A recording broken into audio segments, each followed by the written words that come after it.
Hi, I'm Cassie, and today I am here to tell you about my big sister and how I think that she is the best big sister in the world.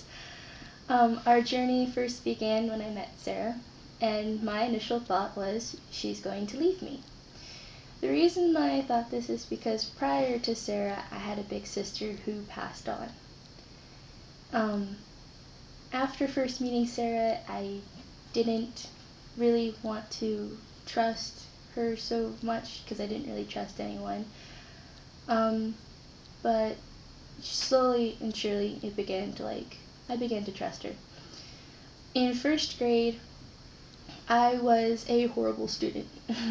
I crumpled my papers. The teachers disliked me, the students disliked me, and school was a nightmare.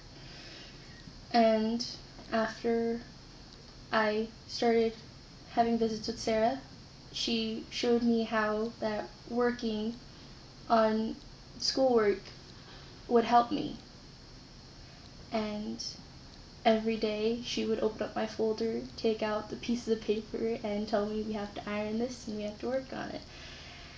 And of course I didn't want to do it, being the natural kid, didn't didn't want to do it. But slowly she told me we gotta do this, and I started doing my schoolwork.